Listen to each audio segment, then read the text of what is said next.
Catholic New Yorker. We're back here in New York City, here with Mr. Basile, and one of the things that we've been trying to trace is that through the 1800s, we're seeing Catholicism take its stronghold here in the New York area due to the efforts of Archbishop John Hughes. Dagger John, as he's known, takes no nonsense from the nativists. He is pushing back in every way that he can. But one thing that he knows that is very, very important to his piece of the puzzle will be education. Mother Elizabeth Ann Seton is going to be known for her work in establishing schools, establishing orphanages. She really helps to educate the young Catholics here in the New York area and also in Baltimore. So in 1847, we know that is the date of the height of the Irish famine. More than 1 million people are going to die in Ireland. More than 2 million people are going to come here to the United States, many of which will come through Ellis Island. This funneling point will bring so many Irish Catholics to the United States. Remember, the nativists thought that Catholics were primitive. They thought, especially the Irish, they didn't trust them. So Hughes is going to now look to bring his education to a different level. So in 1847, he reaches out to some Jesuits in Kentucky, and he's going to invite them here to the New York area. And one of the things that he knows has been a great success in Catholicism has been the university system. The university system really helped to promote Catholicism through learning. And people are going to realize that in order to become an educated human being, they're going to have to partake in the schools, and especially in the university system that is going to educate the most prolific people throughout Europe. And so Hughes knows about that history, so he's going to try to do the same thing here in New York. One of the Jesuits that he will invite here to New York will be Father Larkin. Father Larkin has a vision for what he's looking to do. One of the things that he's going to try to do will be to establish a church and a school or college here in this area that really today is known as Chelsea. Just so you have a sense of where we are right off of 6th Avenue. Between 6th and 5th on 16th Street. And this is where Father Larkin is going to find some property in which he's going to try to establish his church and his school from this area. As we saw with St. Patrick's Cathedral and all these other very, very important churches, it's going to be a matter of money. How do we get the money in order to build what we need to build? So he started to pray, and soon his prayers were answered.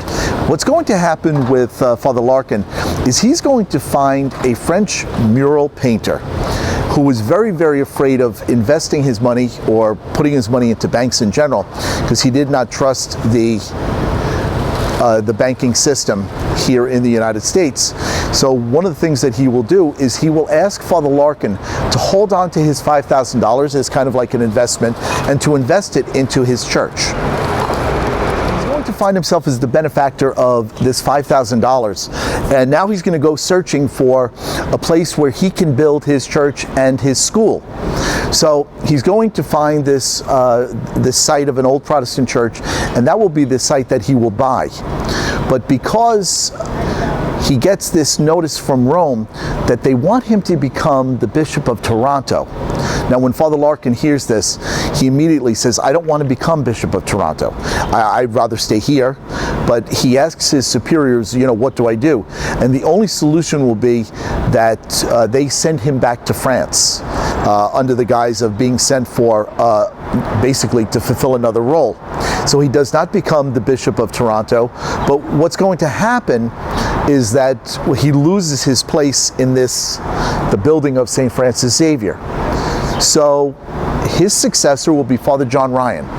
John Ryan is going to be searching now for a place in order to build, his church and his school, and this is where he will find it, on 6th and 16th, and it will become the place where we have now St. Francis Xavier Church, and right next door, Xavier High School. This will become a very, very important place for Bishop Hughes, because now he's established another stronghold. Now think about where some of the other churches are. You have some downtown. Now he's moving uptown to what will be the 50s, where St. Patrick's Cathedral is. Now here in the 1850s, he's going to be building yet another church and even another school here on the other side of town, which will become Chelsea, South Chelsea, or even kind of like the West Village. The church behind me will be dedicated on July 6th, 1851, and the school next door, or the college next door, which will become Xavier High School, will be dedicated November 25th, 1950. So now we have this presence of some, Catholic school, another Catholic church here in the United States. And then something terrible happened here at this church. So tragedy is going to strike on March 8th, 1877, about 27 years after the church was established. During a women's gathering, a congregation of women had gathered with many children, and unnecessarily someone yells fire, and a huge stampede starts, and 6 women and 1 child were killed during this stampede.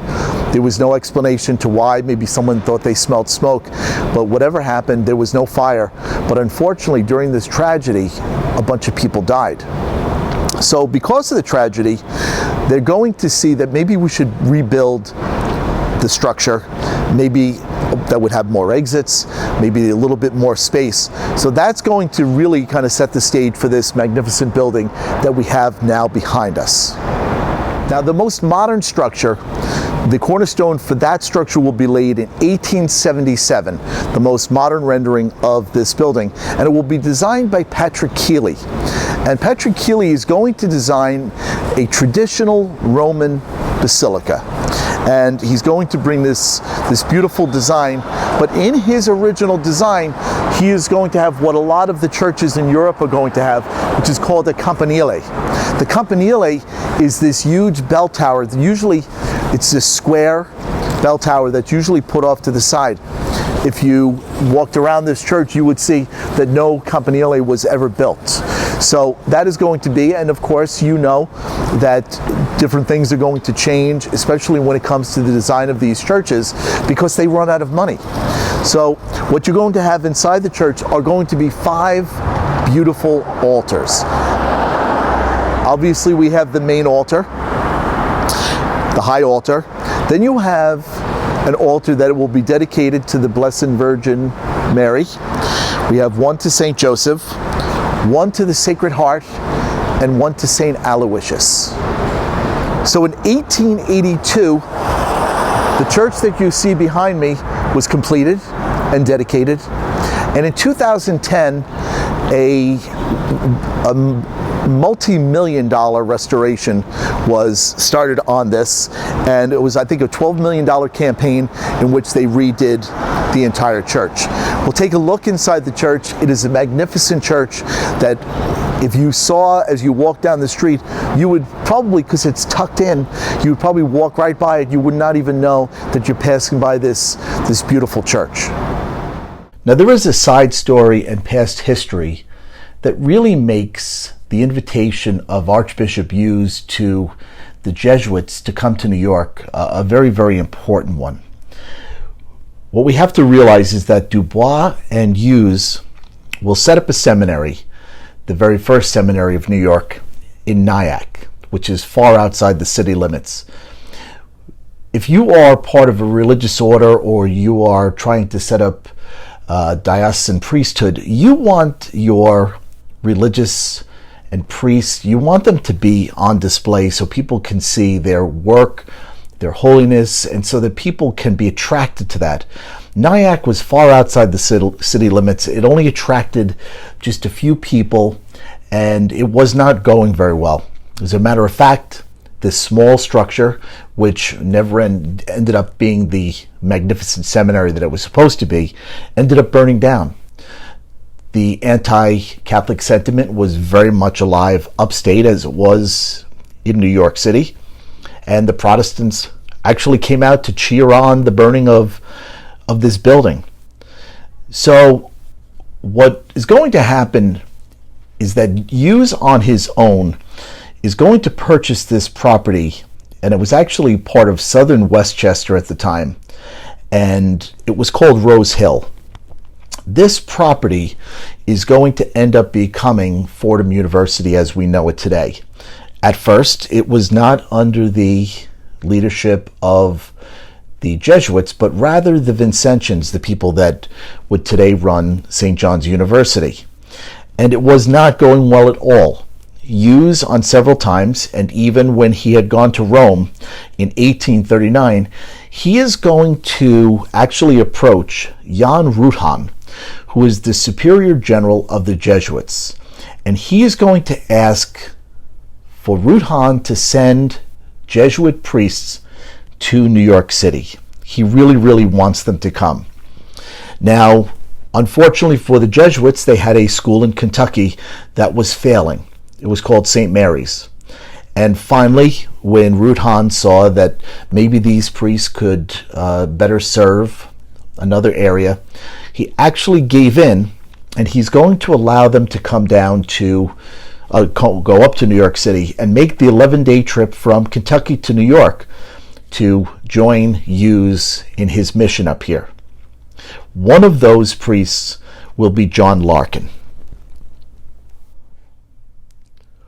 One of the tremendous things that was going on in New York at the time was the wonderful work of the Sisters of Charity. But there was only one issue that Hughes was worried about when it came to the work of the Sisters of Charity, is they almost dealt exclusively with young girls and young women. There was no help for the boys. The boys were not included in their education, and they were certainly not included in their orphanages. So one of the things that Hughes is trying to get them to do is to change and to get them to kind of alter their whole idea of their own inclusion of boys into their education.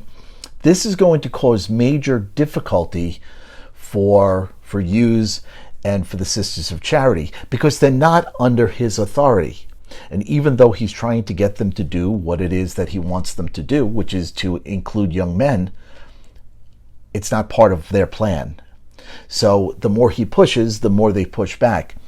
Hughes's own sister was a member of the Sisters of Charity.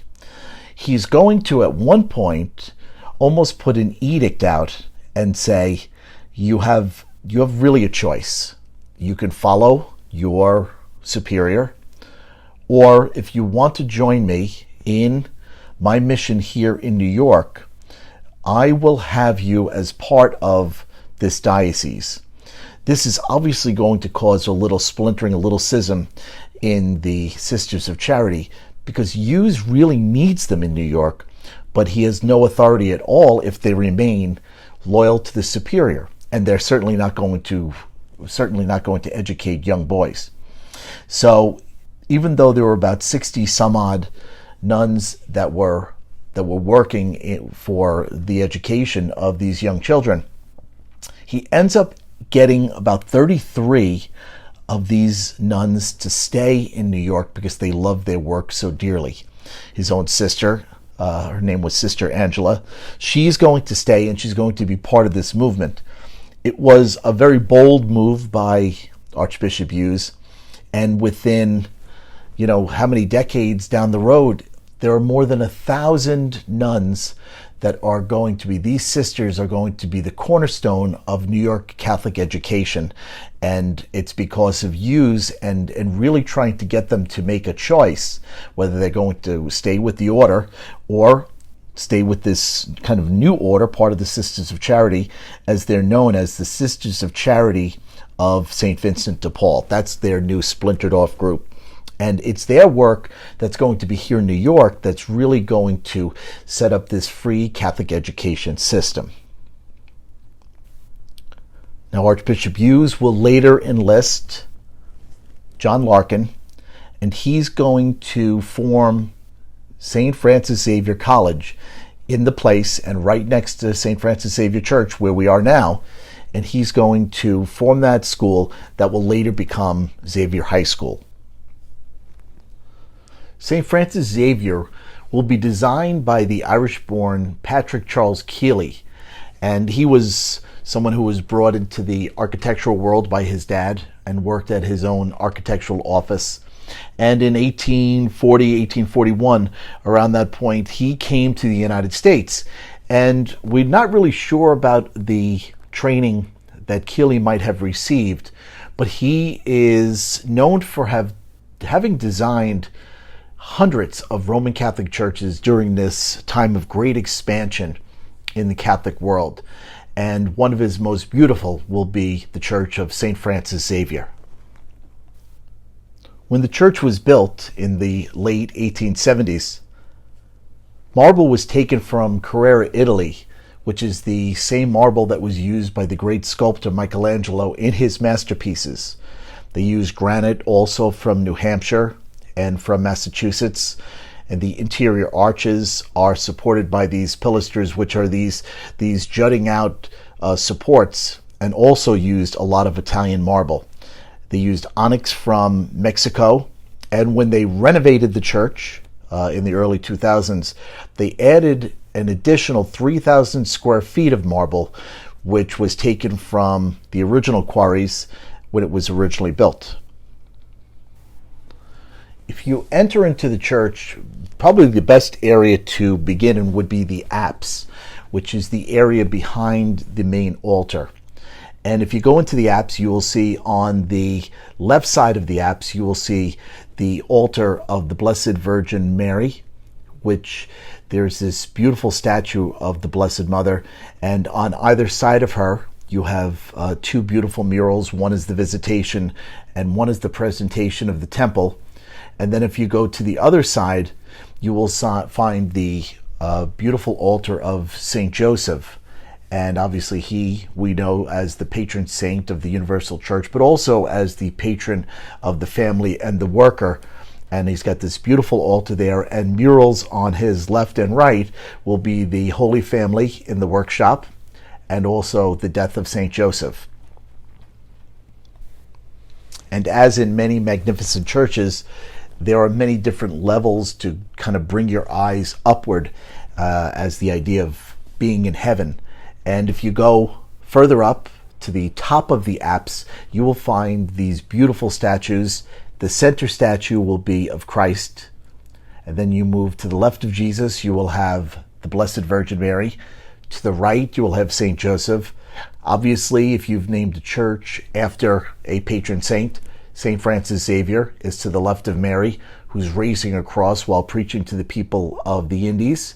And then you have St. Ignatius Loyola, who's right of St. Joseph, and he's holding the Constitution of the Jesuits, which was founded by himself in 1534. And above that, you have the straight up, then you have the picture of the dove, which is representative of the Holy Spirit. Now, when you walk into the church, you remember you're moving from north to south. So when we refer to the west transept and the east transept, that if you look to your right as you're approaching the altar, that will be your west transept. And in the west transept, you will find this Jesuit martyr shrine.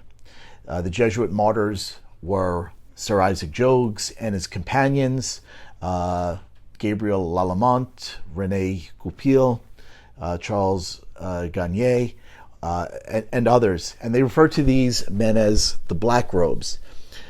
They had worked with the Huron Indians in Upper New York and in Canada in the mid-1600s, and we've really made them the very first Catholics that really came to this country, and they really helped to establish the presence of Catholicism. They were unfortunately eventually blamed for all the local disease, and other problems, they became the scapegoats. They were captured by the Iroquois Indians, and they were later tortured and killed by them. There's this beautiful mural called The Patrons of Youth, and in it is the infant Jesus, and he stands with his mother, Mary, and he's this child, and he's greeting the three young scholastics who were really venerated as the patrons of youth in our church: Aloysius Gonzaga, Stanislaw Kostka, and John Berkmans. And it's this beautiful image of Christ welcoming the youth and helping them to carry on the traditions of our church and our faith. And then if you turn around to the other direction, you will end up in the east transept, and you will see this mural of the death of St. Francis Xavier, obviously paying homage to this patron saint. And you see also his last words: "In thee, O Lord, have I hoped. Let me never be confounded." And I think as you walk around this church, make sure you take in the Stations of the Cross, which are really magnificent. And there's so much beautiful artwork here to just absorb different images, everything from St. Martin de Porres, Our Lady of Guadalupe, the Infant of Prague, St. Jude, Our Lady of Fatima, just to kind of really get an idea of our faith and just get inspired by this beautiful place that if you walked off 6th Avenue down this very unassuming street, you see this beautiful church kind of just absorbed into the neighborhood. And thanks for taking this tour with me today, and I hope you get a chance to visit this beautiful church.